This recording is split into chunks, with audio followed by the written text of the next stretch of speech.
वाफांचा अग्नी मंद झालेला असतो. तशात वर्षा ऋतूमध्ये दोषांचा प्रकोप झाल्यामुळे तो अधिकच मंद होतो.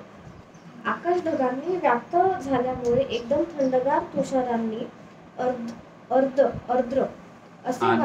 आर्द्र असे वायू सुरू झाल्यामुळे ओल्या जमिनीतून वाफा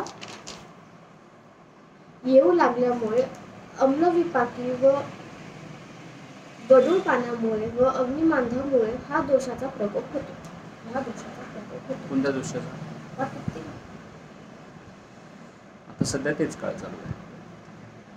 आर्द्रा जे आहे, जमिनीची वाफ, वरून पडणारं पाणी किंवा आभाळी वातावरण, या वाफेचं जसं आपण तावा गरम आहे आणि त्याच्यावर पाणी टाकलं तर लगेच ती वाफ जी आहे ती उष्ण येते, ती थंड येत नाही. पाणी जरी थंड असतं तरी सेम जमिनीचं ते तापलेली जमीन आणि आभाळी वातावरण, त्यातून कुठं कुठं पाऊस पडणं किंवा पाण्याचं थोडंसं शिडकावा होणं, तर ते जसे शिडकावा होते तसे तप्त जमीन जी आहे ते उष्ण वाफावर फेकायला लागते आणि ती वाफ म्हणजेच दमट वातावरण. तर ती आम्लविपाकी जे पाणी आहे, नवीनच तयार झालेलं, वरून खालूनच वर गेलेलं आहे बाष्पीभवन होऊन, आणि त्याला नंतर जी एक थंडाव्या स्वरूपामुळे ते खाली आलेलं आहे. ठीक आहे, उष्णतेचा एकदम तीव्रता वाढत गेली आणि ती पीकला पोहोचली.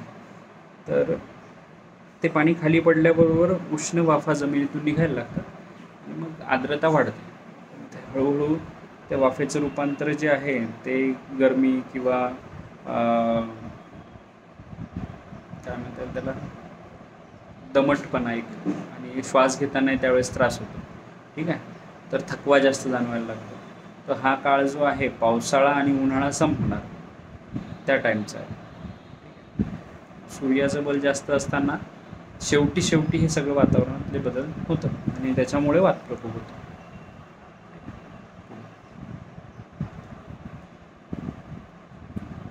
याप्रमाणे वाताधिक दोष व अग्नी परस्पराने दूषित करू लागले असता सम आहाराधिकांचे व दीपन पाचनाचे सेवन करावे. वमन विरेचन काय होते की थकवा आल्यामुळे, या बाष्पीभवनाच्या थकव्यामुळे, उष्णतेमुळे थकवा जास्त जाणवतो आणि अग्नी जे आहे एकदम मंद स्वरूपात असतं. या दिवसात काही कमी जास्त खाल्ल्यानंतर द्रवमूल्य प्रवृत्ती किंवा इतर लक्षणं दिसायला लागतात आणि थकव्यामुळे अग्नी कमी असतो आणि पचनाची क्रियाही खूप कमी असते, मंद होते. त्यामुळे यावेळेस दीपन पाचन सांगितलेलं आहे, जेणेकरून अग्नी प्रज्वलित राहील आणि पुढे त्याची भूक स्थिर राहील.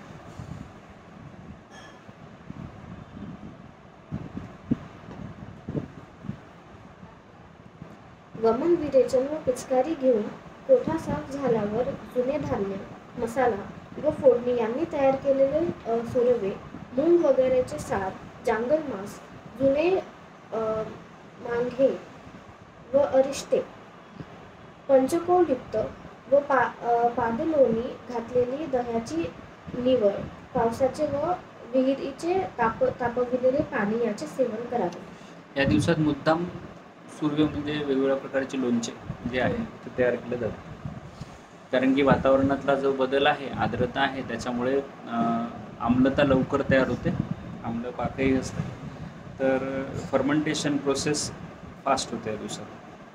तर त्यामुळे आंबे जे आहे त्याचं लोणचं बनवणं, लिंबाचं लोणचं बनवणं, फणसाचं लोणचं बनवणं, असे वेगवेगळ्या प्रकारचे लोणचे बनवून या दिवसात ते खाल्ले जातात. आणि नॅचरली जर पाहिलं तर लोणचं खायची इच्छा पण या दिवसात आपोआपच होते.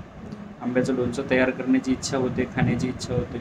जेवणामध्ये ते असलं तर जेवण पचायला लागते आणि हलकं वाटायला लागतं. शरीराला पचनक्षमता वाढवण्यासाठी लोणच्याचा उपयोग चांगला होतो. लिंबूचं लोणचं आपल्याला जसजसा हिवाळा संपत जातो, उन्हाळ्याच्या सुरुवातीला खायची इच्छा होते, त्यावेळेस जो शरीराचा थकवा आहे तो त्याने कमी होतो. मग ऋतूनुसार थोडेफार लोणचे बदल करून आपण खातो. या दिवसात आंब्याचं लोणचं चांगलं काम करतं.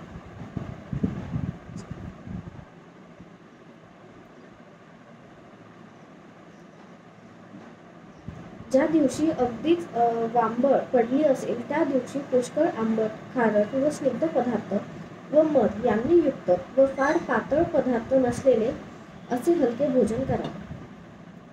पायी चालू नये व सर्वदा दोरी घातलेले वस्त्रे पांघरावी. नित्य स्नान व सुगंध धारण करावे व थंडी, तुषार व बांबळ येथे नाही अशा माडीवर जाऊन बसावे. नदीचे पाणी, सातूच्या पिठाच्या पाण्यात केलेली लापशी, दिवानिद्रा, आयास व ऊन याचे सेवन करू नये. आता यात जे पदार्थ सांगितलेले आहेत ते कधी काही घरी करून पाहिजे. असे पदार्थ जे सांगितलेले आहेत वेगळ्या पद्धतीचे त्या ऋतूनुसारचे. आता समजा आत्ता ग्रीष्म आहे आणि ग्रीष्माचा शेवट आहे किंवा वर्षा ऋतूची सुरुवात आहे, या काळात कुठले पदार्थ सांगितलेले आहे त्यातले 1-2 पदार्थ करायचे, खायचे आणि त्याचा अनुभव घ्यायचा किंवा घरच्यांना ते सांगायचे. म्हणजे आपल्याला वेगळे पण कळतं आणि महत्त्वाचं म्हणजे ते करून पाहिल्यानंतर खरंच त्याचा काही इफेक्ट आहे ते कळतं. एखादा पदार्थ करून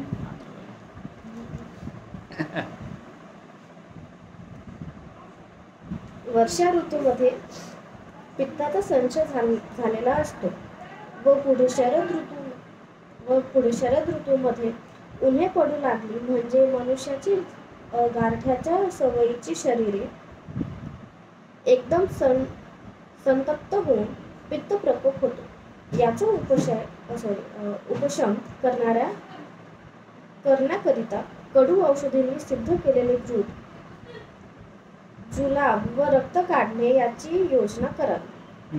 आता काय होतं की इकडे आम्लता आलेली आहे पाण्यामध्ये, शरीरामध्ये वात प्रकोप दिसत आहे आणि पाऊस जसं थांबतो तसं वातावरणात पुन्हा सूर्याची प्रखरता थोडी वाढत जाते.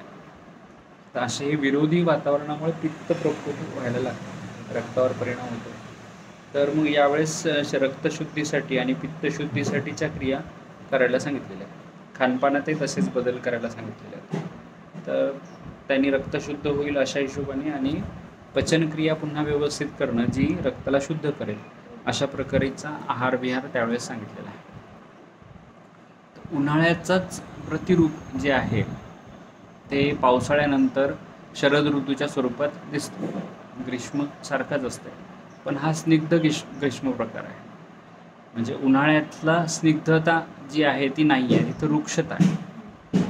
तर पावसाळ्यानंतर येणारा शरद ऋतू याच्यामध्ये साधारणतः ऑक्टोबर हीट म्हणतो आपण, तर तो काळ जो आहे तो स्निग्ध उष्ण आहे.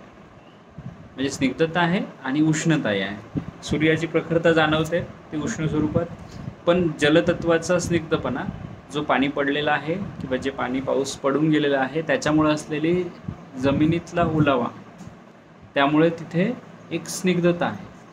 जलतत्वाची स्निग्धता तिथं आहे पण प्रखरता उष्णता जी आहे ती अग्नितत्वाची आहे. तर त्या दोघेचं एकत्र कॉम्बिनेशन होऊन शरद ऋतूची निर्मिती आहे. कारण की शरद ऋतूनंतर हेमंत ऋतू आणि शिशिर ऋतू हे जे आहे, कारण ती प्रखरता जर उष्णता नसेल, समजा उष्णता किंवा उष्णतेची प्रखरता जी जाणवली जर नाही तर पुढे येणारी थंडी तयार होत नाही.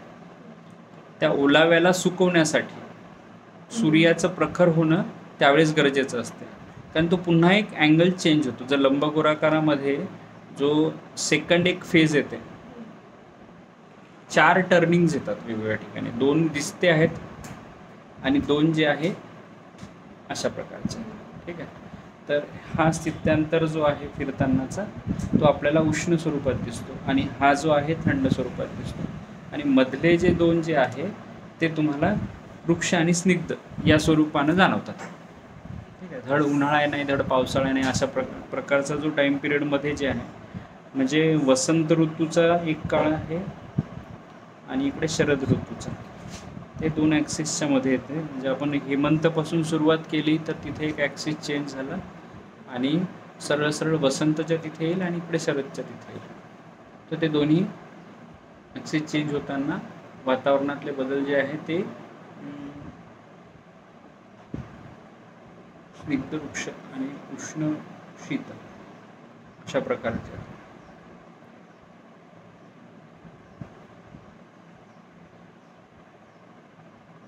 बरोबर त्याचं. ठीक आहे. आणखी त्याच्यावर तू काय करशील, जे हे आहे ना पृथ्वीचं भ्रमण जे आहे त्याचा एखादा व्हिडिओ पहा. ठीक आहे, आणि तो व्हिडिओ मला पाठवा. त्याच्यामध्ये ॲक्सिस कुठे चेंज होते आणि त्याच्यानुसार आपण 365 दिवसापैकी कुठल्या दिवशी तिथं असतो ते आपण शोधू. आणि मग त्याच्यावर विचार येईल आपल्याला की त्यावेळेस कुठला ऋतू असतो, ऋतूतले बदल दिसतात. हे दोन तर टोक कळत आहे, उत्तरायण दक्षिणायन. हे दोन टोक कळत आहे. एक ज्या अर्थी उत्तरायण दक्षिणायनाच्या वेळेस सूर्य एकदम दूर आहे त्यावेळेस तुमचं थंडीचे चंद्रबल चालू आहे, आणि जवळ आहे तिथून सूर्यबल चालू आहे. तर मग हे दोन जे ॲक्सिस आहेत ते सोडून आणखी दोन ॲक्सिस जे असतील ते जास्त दूर पण नसतील आणि मिड पोझिशनला राहतील. दूर आणि जवळमध्ये समस्थितीला असतील. फक्त ती समस्थिती आधी झालेल्या ऋतूच्या अनुषंगाने राहील. असे ऋतू कोणत्या आहेत ज्या ऋतूमध्ये समस्थिती असते? पाऊस पडून गेल्यानंतरचा काळ आणि थंडी पडून गेल्यानंतरचा काळ, हे दोन समस्थिती असू शकतात. म्हणजे वसंत आणि शरद, कारण की व श हे शी व ग्री बरोबर, वसंत आणि इकडे शरद. दोन्ही ऋतू हे समान याचे आहे, फक्त स्निग्ध आणि वृक्षतेचा फरक आहे. वसंतावर वृक्षतेचा प्रभाव आहे आणि शरदावर शीततेचा प्रभाव आहे.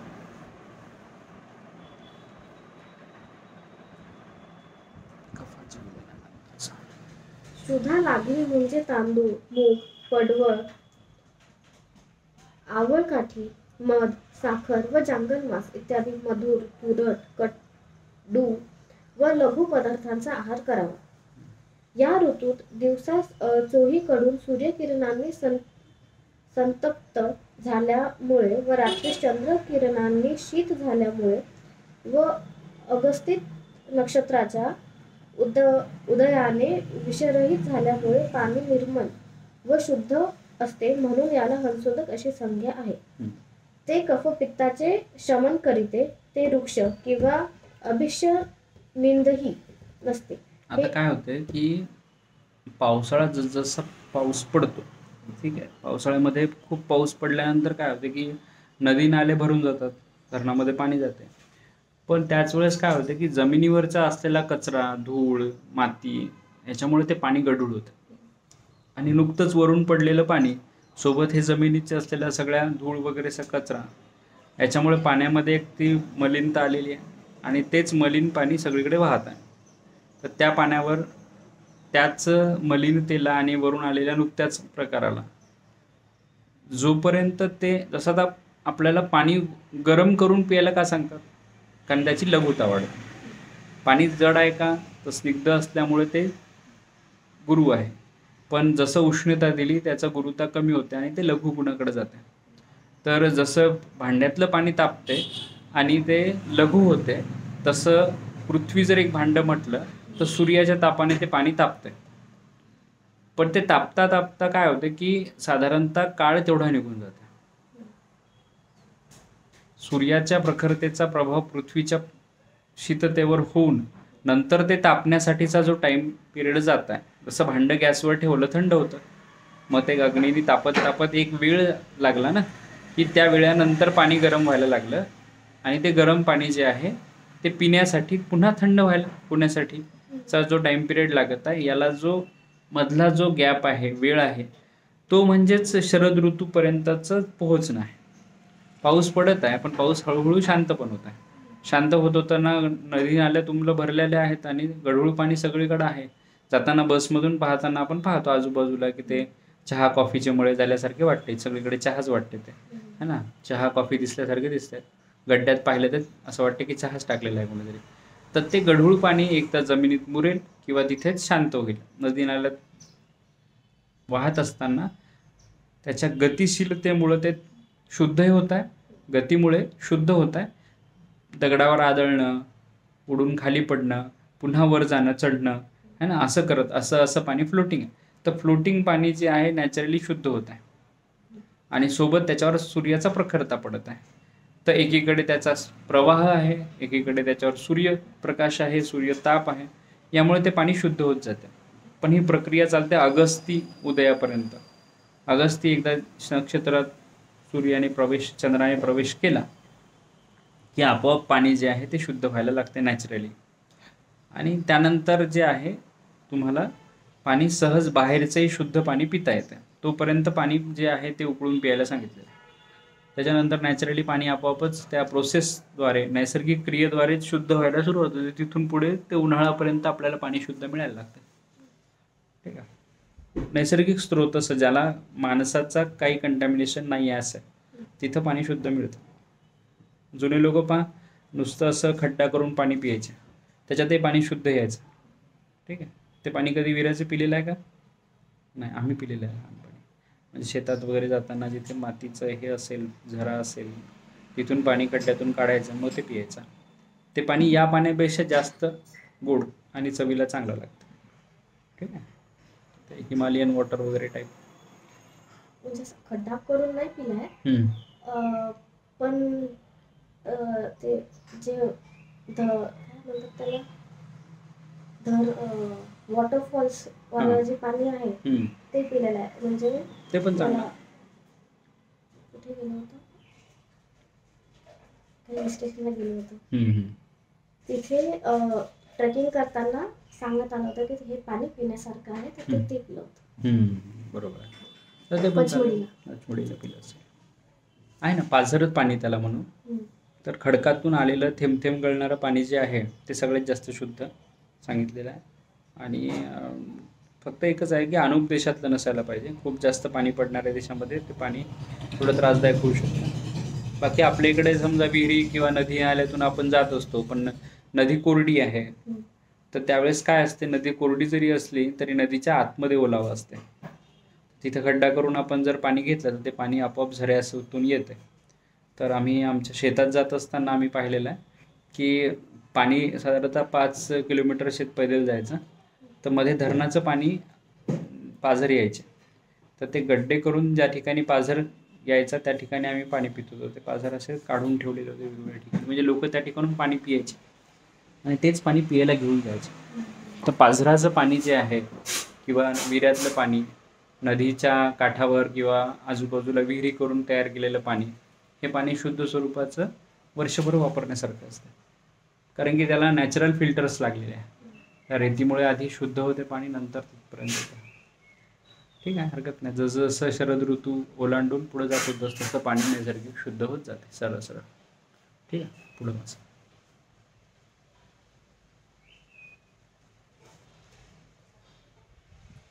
चंदन, वाळा, कापूर, भौतिक पुष्पमाळ व वस्त्रे इत्यादी धारण करून संध्याकाळी गच्चीवर चुन्यासारख्या शुभ्र चांदण्यात बसावे. दव, ऊन, पूर्वेकडील वारा, दिवा निद्रा, तीक्ष्ण मध, क्षार, दही, तेल, वसा व आकंठ भोजन याचा त्याग करावा. पावसाळ्यात व हिवाळ्यात मधुर, आम्ल, लवण या 3 रसांचे सेवन करावे. वसंत ऋतूत कडू, तिखट व तुरट याचे सेवन करावे. ग्रीष्म ऋतूत मधुर आहार असावा व शरद ऋतूत मधुर, तुरट व कडू पदार्थ खावे. ठीक आहे. आता ऋतूनुसार आहाराचं नियोजन आणि रसांचं नियोजन सांगितलेलं आहे. तर कुठल्या ऋतूत कुठला रस खायचा एकदा पुन्हा वाच. शरद ऋतू, शरद व वसंत मध्ये,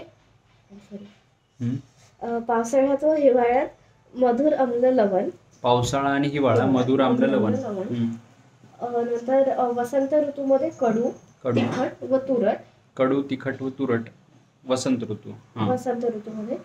ग्रीष्मामध्ये मधुर आणि शरद ऋतूमध्ये मधुर, तुरट आणि कडू.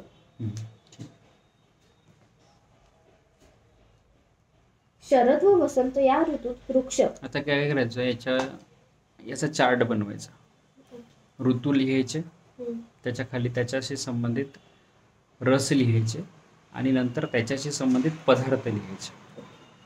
असे पदार्थ लिहायचे जे वसंत ऋतूत खाऊ शकतो, असे पदार्थ लिहायचे जे ग्रीष्म ऋतूत खाऊ शकतो, आणि त्याची एक लिस्ट म्हणजे पथ्य, ऋतुपथ्य जे आहे ते तयार करायचे. ठीक आहे. तर तू उद्या तयार करून आणशील. आज गेल्यानंतर आपण ते चार्ट बनवू. कशावर बनवते? माइंड मॅप असते ना ॲप एखादं, हा अच्छा फोनवर हां चालतं. हां फोनवरच बनवायचं. ओके. काय याच्यात राहत नाही, ते इकडे ते निघून जातं. नंतर ते मला शेअर करशील, ठीक आहे? चालेल. शरद व वसंत या ऋतूत वृक्ष व इतर ऋतूत स्निग्ध अन्न पानाचा उपयोग करावा. तसेच ग्रीष्म व शरद या ऋतूत थंड हे पण टाकता येईल त्याच्यात, ठीक आहे? म्हणजे कुठल्या गुणाचे आणि कुठल्या रसाचे. पहिले रस आले तर ते रसाचे पदार्थ टाकू आपण, आणि नंतर कुठले गुण आहे त्या गुणाचे पदार्थ टाकू, ठीक आहे? किंवा आपण त्यात रिअरेंज करू. याच्यातले लिहिलेले जे आलेले आहेत ऋतुचर्या वाचताना जे पदार्थ आले ते तर टाकायचेच, पण आत्ताच्या काळानुसार काय पदार्थ त्यात ॲड ऑन करता येईल त्याचा विचार करून एक षडऋतू पथ्यापथ्य रस आणि गुण विभागणी असं करता येईल, ठीक आहे? रसाची पण आणि गुणांची पण. तसेच ग्रीष्म व शरद या ऋतूत थंड व इतर ऋतूत उष्ण अन्नपानाचा उपयोग करावा. हे पण आलेलं आहे पाहता, हे पण पॉईंट आहे. खाण्यामध्ये नित्य सर्व प्रकारचे रस यावेत, इतकेच की त्या त्या ऋतूला उचित जे रस असतील त्याचे अधिक सेवन करावे. पाहता इथे पण तो पॉईंट आलेला आहे. आतापर्यंत दिलेली सगळी ऋतुचर्या आणि दिनचर्या याच्यामध्ये नेमका आहाराचं नियोजन कसं असायला पाहिजे, तर रुग्णांसाठी पण हे सोपं आहे की त्यांनी त्या त्या ऋतूनुसार आपल्याला झालेला आजार म्हणजे काय, तर आजाराच्या स्वरूपावर आपल्याला लक्षात येते की नेमकं या व्यक्तीमध्ये असलेला ऋतू कोणता. जो आजार आहे तो दोष प्रकोप करणार आहे, तो विशिष्ट धातूच्या ठिकाणी असणार आहे. म्हणजे जो दोष तयार झालेला आहे तो कुठल्या तरी ऋतूचं प्रतीक आहे, बरोबर आहे? जसं आता वात प्रकोप आहे एखाद्या आजारामध्ये, तर तो वर्षा ऋतूचं प्रतीक आहे. वर्षा ऋतूच्या अनुषंगाने जर दिनचर्या ऋतुचर्या दिली रुग्णाला तर ते आजारासोबत औषधासोबत त्या आजारासाठी पथ्यापथ्य होईल. ज्याला